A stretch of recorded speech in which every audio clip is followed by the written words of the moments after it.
Hi hello నమస్తే welcome back to my channel. ఈరోజు 2 రకాల రోటీస్ చూపిస్తున్నానండి. ఫస్ట్ రోటీ మేతి రోటీ అండి. ఇది గోధుమ పిండితోని.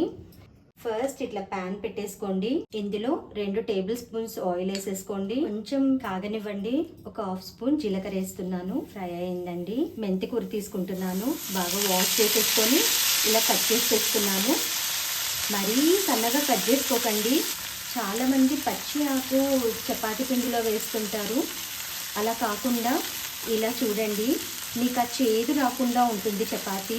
కాస్త ఫ్రై అయ్యాక ఇందులో కారం, ఉప్పు, పసుపు అంతే అండి, ఇంకేం అక్కర్లేదు. బస్ ఇలా అయిపోయిన తర్వాత ఇంకా దీన్ని ఆఫ్ చేసేసుకుంటున్నాను. ఇది చల్లపడిన తర్వాతనే మనం పిండి కలుపుకోవాలండి. దీనికి ఇది చల్లారిందండి. ఇప్పుడు ఇందులోకి గోధుమ పిండి వేస్తున్నాను. మీరు తగినంత చూసుకొని వేసుకోండి. ఒకసారి పొడి పిండిలో మొత్తం ఇలా కలుపుకోండి. ఇవన్నీ కలిసేలాగా పిండి వేసుకున్నప్పుడు ఇలా ఆకు ఎక్కువగా ఉండేలాగా చూసుకోండి. వీటి కాంబినేషన్ కర్రీస్ ఏం అక్కర్లేదండి. ఇది కాస్త కారంగా చేసుకున్నారంటే ఉట్టి చపాతీ ఏ పికిల్తో అయినా కూడా చాలా బాగుంటుంది. ఇలా తడిపేసుకొని 1 గంట పక్కన పెట్టేసేసుకోండి. మామూలుగా మీరు చపాతీ ఎలా చేసేసుకుంటారో అలానే చేసేసుకోండి. ఏమంటే కాస్త మందంగా చేసుకోండి. ఇలా మీరు ఆకు బాగా వేసుకుంటే మీకు ఇంకా కర్రీతో అవసరమే ఉండదండి.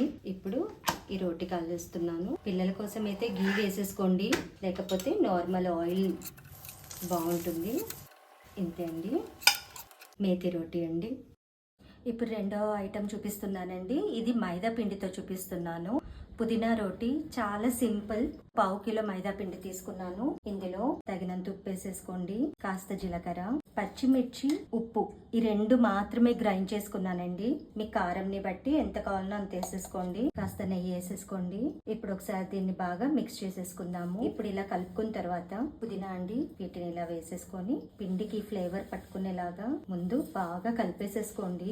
పుదీనా ఘాటుగా ఉంటుంది కాబట్టి కాస్త మిర్చి ఎక్కువ వేసుకోండి. ఇంక ఇప్పుడు తడిపేసుకుంటున్నానండి. మీరు చపాతీ పిండి ఎలా తడుపుకుంటారో సేమ్ అలాగే.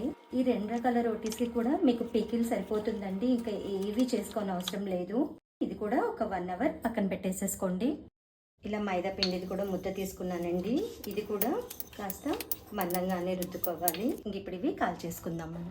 ఈ రోటీకి మైదా కదండి, సో బటర్ పూసేసుకోండి, చాలా బాగుంటుంది. ఇప్పుడు పుదీనా రోటీ. Please like, share and subscribe for more of my mom's amazing recipes and stories. Bye.